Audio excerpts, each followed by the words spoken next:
yeah, I just want to say thank you to Susanna, Lisa, Susan, and Beth for supporting me and like getting me on the agenda for this.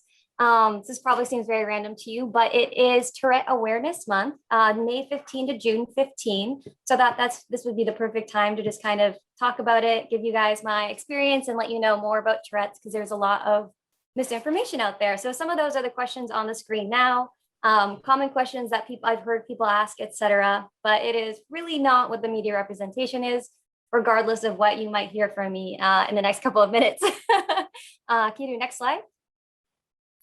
All right, so this is the big scary, like, what is the criteria of Tourette syndrome? What is Tourette syndrome? So it is a neurological disorder, sometimes referred to as a neurodevelopmental disorder because your brain is actually usually formed that way. It's when you're born. So my basal ganglia is a little bit larger than other people's. My neurotransmitters are actually firing too much, which creates tics. So, oh, by the way, I have Tourette's. Should probably mention that.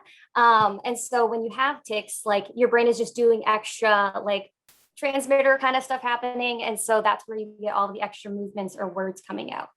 So tics are not just inherent to Tourette's. You can have other disorders and still have tics.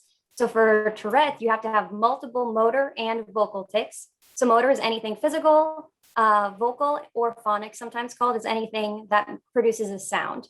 So clapping wouldn't technically be that, but would be a vocal tic, or clearing your throat, as well as saying a whole phrase. If you only have one, if you only have motor tics or you only have vocal tics, then you likely have a chronic tic disorder. And some people still use the umbrella of Tourette, and I'm personally support that if that's easier for strangers to understand what's happening to you. Just call it Tourette's and not motor tic disorder because people are like, what is that? But they might understand if you say Tourette's. Your tics also have to last for over a year. So if before you get to that 1 year mark, you are diagnosed with provisional or transient tic disorder. Some people have transient tic disorder where they'll have tics for 6 months and then they're good for life. They're all set. They never have it again. Once you go over that 1 year mark, that's when you revisit your doctor and figure out, is this actually Tourette syndrome or something else? And your symptoms also have to start before the age of 18. So that's why there's a lot of like misinformation where it's a childhood disorder, because most people do get it around 6 or 7 is usually when you get diagnosed. Some people, it takes a lot longer if your tics are really subtle or if you don't really have a good support system, or not all doctors are really able to give the diagnosis because they don't know enough. So they all keep passing you around until you find the one expert. Luckily, I've always grown up in the Boston area. We have a lot of experts. So I got diagnosed with my sister pretty early. And then it cannot be caused by other conditions or medications. So you can have tics with anxiety, ADHD, autism, or brain damage, or certain medications can cause it. But as long as you fit this criteria, you should be able to receive a Tourette diagnosis. But like I said, I was very lucky in the 90s. My mom fought really hard for our diagnosis, me and my sister. And I've heard people nowadays who are really struggling still to get it, even though we've had like 20, 30 years of more research and experience. So next slide. Sorry if I talk quickly too. That might just be the ADHD. It's fine. So what's your deal? Why am I suddenly talking about this? Well, I just said I have Tourette syndrome, but you've known me. Well, some of you might have known me for about 10 minutes if you were brand new. Hello. But some of you might have known me for the 5 years I've been at the university. So like, I wasn't really ticking. Like, that's kind of weird. I agree. It's super weird because my tics, I've had them since I was 7. And so I have periods of my life where I have tics happening for a couple years, and then they'll calm down and be super mild for a couple more years. And so it's funny when I meet people during that quiet period, and then the loud period comes back again where I have more tics, and each subsequent tic episode, in my experience, is worse than the last, unfortunately. Usually your tics calm down as you age. Mine likes to be a hipster, I guess, and not do that and just get a little bit worse. And I'm holding it in a little bit. I told myself I wasn't going to, but because I'm definitely going to tick in front of you guys. Maybe I should like shake it out and like let the cat out. Kick the cat, kick your cat, fuck off, fuck off. Also, it's not safe for work. I very much apologize for your recording. But that is why I was like, this definitely needs to be discussed, because when we go into the office, I can always mute myself when we're on Zoom. I can hide my video if I need to flip somebody off, because that's what a lot of my big tics is just raising the middle finger.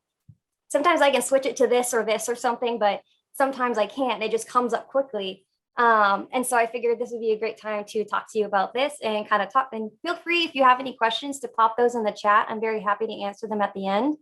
It's okay if nobody has questions, but I would also be very surprised because like Tourette's is really weird. Like, how do you not have a question? Like, I might even be the first person you've met with Tourette's. So like, great opportunity. But yeah, so that's my deal. I was diagnosed over 20 years ago. And so I'll have like 3-ish years of low tics, no tics, and then 2 or 3 years of a lot of tics. And it's really hard to tell. So next week, I could have them calm down forever. It could happen in 10 years. It can happen in a year. I'm not really sure. And every time I go to the doctor, I'm like, hey, do you guys know what's going on? Like, why is this happening to me? What's going on? And they're just like, you have Tourette's. And he's like, yeah. But like, why did it come back? And they're like, because it just does that. I don't know. Like, nobody knows because there's like, well, there's a good amount of research. There's still not enough on what is causing it. There's all these theories out there, but there's nothing for me personally. But I am interested in doing research. There's a lot of research for children out there. So every time I try to look up, like maybe this thing caused it, everything is only about children. So there's very few studies for adults, but 66% of people with Tourette's still have some of their tics or symptoms throughout their life. So I actually just signed up for one at MGH. So hopefully they take me. That would be pretty cool to help advance the research and stuff because it's fascinating and weird. And like, if I can get an MRI scan and help further research, that's great. I can do that. So that's my deal. Next slide. Cats are super cool. I love cats. They're really weird though. Do you want one? I have 7 cats in my pocket. Woo! I have a lot of fuck off, fuck off, fuck off, fuck off. Ooh. Now they're like coming out a lot because I was suppressing it. I have a lot of cat tics. There's a couple of my friends and I who have tics. I joined like a Tourette community this past year. And a lot of them also have cat tics. So not really sure why that is. We can go to the next slide. Coughs are okay. I love coughing. Coughing is okay. Woo! So usually you'll see like one of those like icebergs instead where it's like the top of the iceberg that's above water is your motor tics and your vocal tics. And that's what a lot of people think Tourette's is, just those things. But underneath the water is all of these other comorbidities. And so 40% of people are diagnosed with pure TS, AKA they just have Tourette syndrome and that's the only thing. So they might have some of the sleep problems or might have some other rage. Or you also have comorbidities. I think most people who have comorbidities have ADHD and OCD, but there are other comorbidities that can come about with it. Could be anxiety, like you actually just have anxiety, or it could be having tics is really anxiety inducing because of your body's moving by itself when you're in public or anywhere. And it doesn't really look like real sometimes to people, like they don't believe you, but you can't help what's happening. And it's like really exhausting to have to suppress. So this is like the other side, like all the other stuff about having Tourette syndrome that gets overlooked a lot of the time in the media. And next slide. Cats are super cool. I love them so much. They're so cool. A lot of my tics are also like the same, like phrases where you swap out the noun or the phrase back and forth. I feel like I need to like study my Tourette grammar. Like, what is it doing? So let's talk tics. So there are simple tics and complex tics. So a simple tic is maybe my nose wiggling, right? Or like making a weird like lip movement.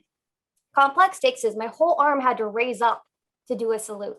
So or like anything with multiple muscle movements having to happen to create a tic or several words strung together, like all my vocal tics are really complex. I think I intimidate some doctors because they don't usually see it this bad. And they're like, oh, I'm going to learn so much from you. And I was like, I thought I was going to learn from you. But so those are like the 2 main categories, simple and complex. And there are many, many different ways to describe your tics or you know, ways to descriptors for tics, like words for it, like dystonic tics, paralysis tics. But the ones I'm just going to teach you are the lallias and the praxias. And these are the ones I experience. Echolalia. So the lallias are anything vocal. The praxias are the motor movements. So echo, that root of it, if you know Latin, actually, you might be a little ahead of the game, but that is going to be echoing others. So either echolalia, I have quoted TV shows, memes, people who are just talking to me. I just mimic that quote was just said. Or if praxia, if someone raises their hand, I might also suddenly raise my hand to mimic their movement. Palalia is when you mimic yourself. So what I was about to say, I keep repeating the same thing.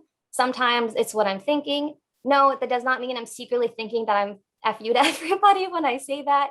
That's more like if I'm like, I'm about to sneeze. And they're like, oh, usually you are supposed to look up, people say, look up at the light and say elephant, and then I'll tick elephant. But you guys had no idea what happened. I just was about to sneeze and I just suddenly said elephant. And you can't really see the connection, but only the ticker can really tell you like what triggered it and like how did it come about. And a lot of it's like, oh, it's random. I on my wedding day, walk up to my husband down the aisle, did a little trick at the beginning, but that's fine. And put my hands in his hands and I look him and I go, marketplace. I've never really said marketplace, but that I just ticked it then. I'm not really sure. And so those are the palette, like the praxia would also be like, if I did a thumbs up, like, that's cool. Now, then I get stuck doing thumbs ups. And then coprolalia and copropraxia. So those are the two that are the media stereotypes, which is unfortunate that I have them. Only 10% of people with Tourette's actually have them.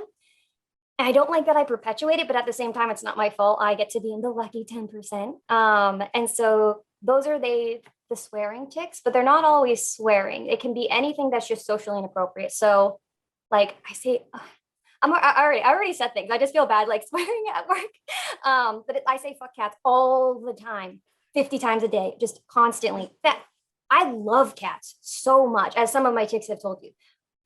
But I also I do hate and love back and forth for certain things. It's just like certain phrases come out and go back and forth. And so copropraxia would be the middle finger tic that I have right now.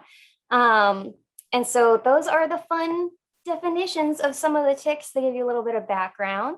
We can go next slide. Cats are super cool. I love them. They're fucked up. Woo, woo, woo, woo, woo. Cats are so. Or is there a cure? No, there's no cure for Tourette's, but there are treatments. So you can take medication. No, there is no such thing as medication that was created for Tourette syndrome. You take, this medicine that worked for people with bipolar disorder or high blood pressure kind of also sometimes helps tics. Do you want to try it? And then you just keep trying until you find one that either works or you decide the side effects, which usually they try to slow your brain down because it's firing too much. And they just make you really, really, really tired. So it's like, what's worse, your tics or being exhausted and foggy all the time? And for some people, their tics might be so bad that is much better. For me, even though I do feel like I appear severe and stuff, I'm not hitting myself. Well, a lot. I have very little ones where I like bonk my head, but some people like will punch themselves on the head for hours. Yes, they definitely need more assistance, or they get like headgear, stuff like that to help them out. So for treatment, there is also CBIT, which is Comprehensive Behavioral Intervention for Tics, which I just started like 2 days ago.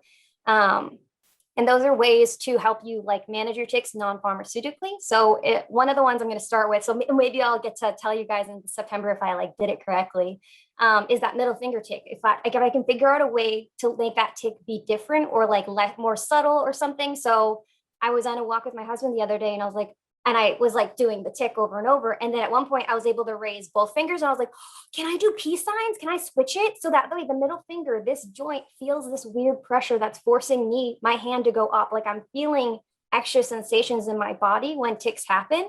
And so that's why this finger is raising, because there's this pressure, but it doesn't hurt to put the second finger up. Can I try that?